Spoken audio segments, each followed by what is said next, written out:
This is the story of Anthony Acosta, a man who believed the system could work until the day it forced him to choose between his conscience and his career, between protecting the innocent and following orders, between being a good man and being ineffective. Some say he became a hero. Others call him a vigilante. The truth, as always, lies somewhere in the gray area, where good people are forced to make impossible choices. This is how it all began. 6:47 a.m., Alaska time. The road to Black Ridge Mountain Correctional Center cuts through wilderness so vast and unforgiving, it makes you understand why they built the prison there. Isolation isn't just a security measure, it's a reminder. Step out of line and the world will forget you exist. Anthony Acosta grips the steering wheel of his pickup truck, the heater fighting against January's bite. On the passenger seat sits a thermos of coffee, protein bars for his rigid workout schedule, and a framed photo of his two children. Summer, 6 years old, with a gap-toothed smile that could melt the coldest heart. Memphis, who's 4, wearing a soccer uniform 3 sizes too big. All determination and innocence.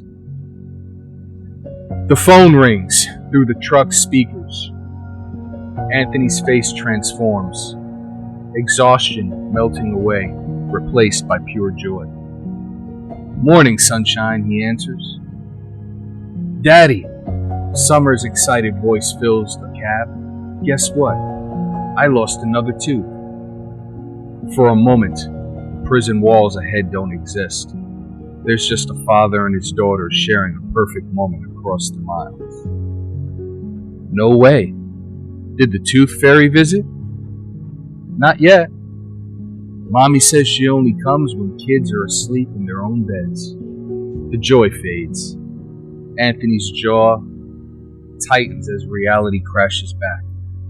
Divorce, custody arrangements, his children sleeping in another man's house while he drives to work alone. "Well, you tell that tooth fairy she better make up for lost time when you get home, okay?" Memphis grabs the phone. "Daddy, when are you coming to my soccer game?" Acosta stares at the prison looming ahead. Concrete walls, razor wire, guarded towers silhouetted against the gray sky. "Saturday, buddy. Wouldn't miss it. Promise?" "I promise." He hangs up and stares at their photo for a long moment, then at the prison. The contrast is stark. Innocence versus the fortress of human failure. "Another day in paradise," he says to himself. Black Ridge Mountain Correctional Center houses Alaska's worst. When judges say 25 to life, this is where those whose lives are served. Anthony badges in, nodding to correctional officers who respect him. He's known as one of the good ones, firm but fair, someone who actually gives a damn. Officer Martinez greets him at the security checkpoint. "Acosta, you're late. Superintendent's been asking." "Kids," Acosta replies simply. "You know how it is." Martinez nods with understanding. In a place like this, family matters. It's what keeps you human. Anthony grabs his case files from his mailbox. The top file catches his eye like a red flag. Joey Lake, parole review. Acosta sighs. Of course. Some days, you know, are going to test your faith in humanity before they even begin. The staff meeting is already underway when Acosta slips into the conference room B. Superintendent Walker, a man worn down by budget cuts and political pressure, addresses a room full of tired faces. Budget cuts mean we're moving more inmates to halfway houses earlier. I know some of you have concerns about readiness assessments, but the state has made it clear we need to reduce our population by 30%. Murmurs of discontent ripple through the room. These are people who've seen what happens when dangerous men are released too soon. Acosta raises his hand. What about violent offenders? Case-by-case basis, Acosta, but the directive applies to everyone. Sir, with respect, some of these people aren't ready to... Walker cuts him off. The decision's been made. Your job is to process the paperwork and make it work. Acosta's hands clench. Around the room, other officers avoid eye contact. They all know what this means, but no one wants to be the one to say it out loud. Copy that, Acosta says quietly. In his office, Acosta stares at Joey Lake's file. The room is neat, organized, military precision carried over from his army days. On his desk, the photo of his children, a small American flag, and a plaque reading Institutional Probation Officer 2. He opens Lake's file. The record sprawls across multiple pages. Theft, assault, drug possession, violation of parole, a career criminal who treats the system like a revolving door. Cut off the electronic monitor, Acosta reads aloud. Tested positive for methamphetamines. Stole a vehicle belonging to Correctional Officer Ward. He shakes his head and reaches for his radio. Post 3, this is P.O. Acosta. Send me inmate Joey Lake to my office. Static crackles, followed by, copy that, he's en route. Anthony leans back, studying Lake's mugshot. Dead eyes, cocky smirk. The face of someone who's never faced real consequences for his actions. A knock at the door interrupts his thoughts. Come in. Joey Lake enters like he owns the place. 28 years old, but carries himself with the arrogance of someone who's gamed the system so long, he thinks he's untouchable. Disheveled hair, unshaven, clothes wrinkled like he just rolled out of bed. He slouches into the chair without being invited. Let me guess, Lake says with a grin. Halfway house time?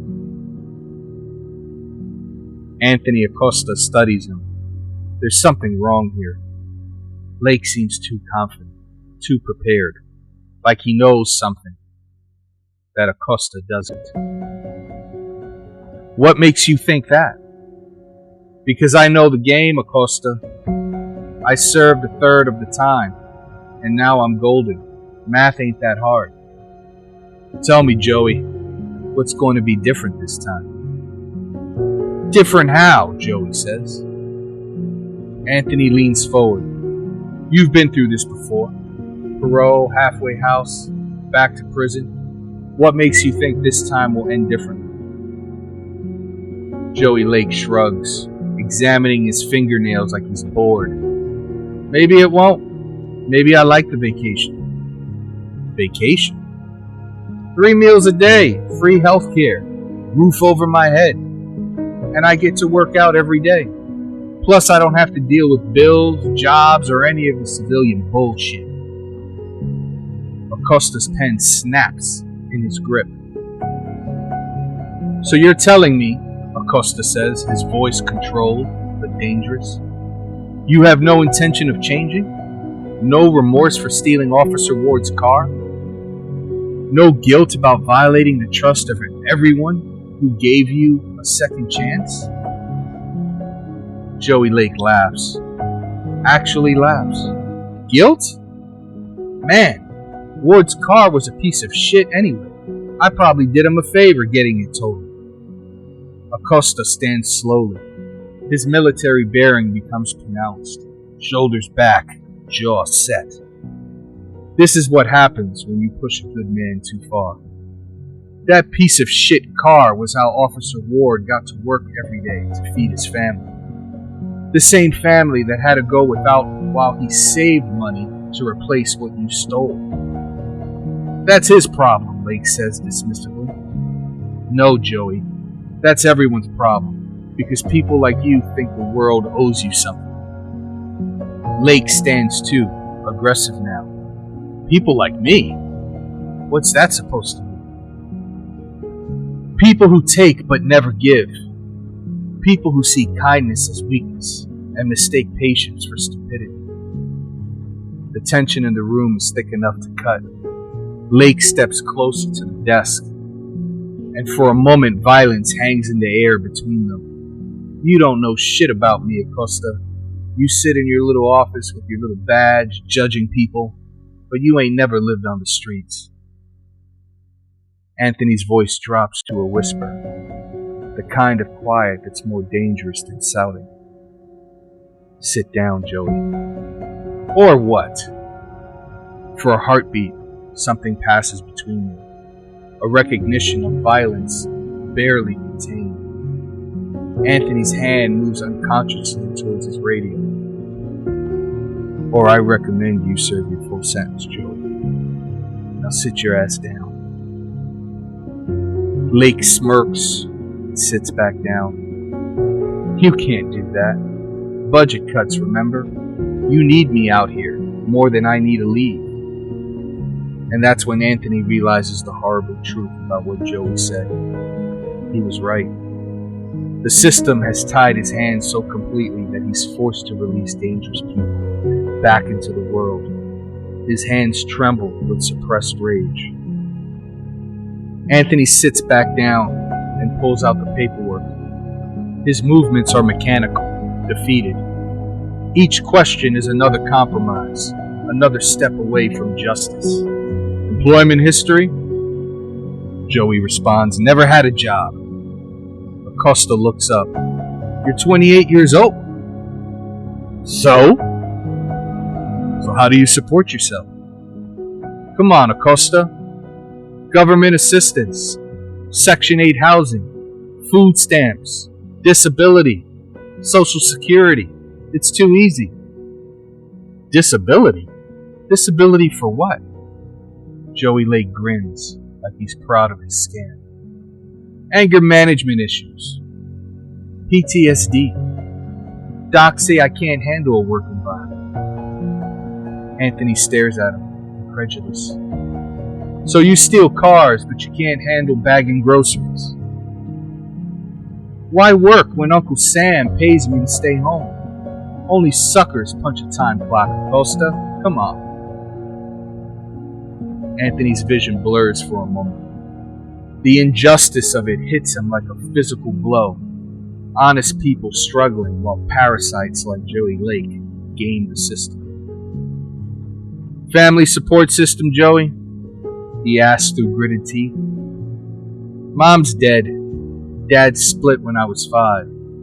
Got a sister somewhere, but she won't talk to me. Why won't she talk to you, Joey? Joey Lake shrugs. Some bullshit about me stealing her TV. Well, did you? Well, she wasn't using it. Anthony closes the file harder than necessary. His duty is clear, even though it makes him sick. The paperwork is done. You'll transfer to the halfway house tonight. Joey Lake stands, victory written all over his face. Pleasure doing business with you, Acosta. He heads for the door, then pauses with one final insult. Oh, and Acosta, thanks for the lecture, but save it for someone who gives a shit. Anthony sits alone in his office, staring at the closed door, wondering what the hell he's doing with his life. That evening, Anthony walks to his truck with shoulders slumped. The weight of compromise hangs on him like chains. His phone rings. His ex-wife's name's on the caller ID. Hey! Sarah's voice is cold, distant. Summer science fair is tomorrow. Are you coming? Of course. I wouldn't miss it. Like you didn't miss Memphis's last soccer game. Acosta stops walking. I was working, Sarah. You know that. You're always working, Anthony. Or studying, or at the gym, or dealing with some crisis. When do the kids factor in? Everything I do is for them, Sarah. No, everything you do is for your guilt. There's a difference. She hangs up. Anthony stares at the phone, then at his reflection in the truck window. He looks tired, older than his 35 years of age. At home, Anthony sits at his kitchen table with a beer and his laptop. Bills pile up around him. School fees, student loans, the cost of a life split between duty and family. On his screen, an assignment for his online degree program. Ethics in criminal justice, when good intentions meet impossible choices. Acosta laughs bitterly. Well, that's on the nose. His phone buzzes with a news alert. He clicks it, and the headline hits him like a punch to the gut. Georgia man arrested in child abduction case had been released on parole just months earlier. Anthony's face hardens as he reads. Stephen Moore, 34, had served only 18 months of a 5-year sentence for aggravated assault before being released early due to prison overcrowding. The beer bottle shatters in his grip. Blood trickles from his palm, but he doesn't notice. He stares at the photo of his children on the refrigerator. Summer's gap-toothed smile. Memphis in his tiny soccer uniform.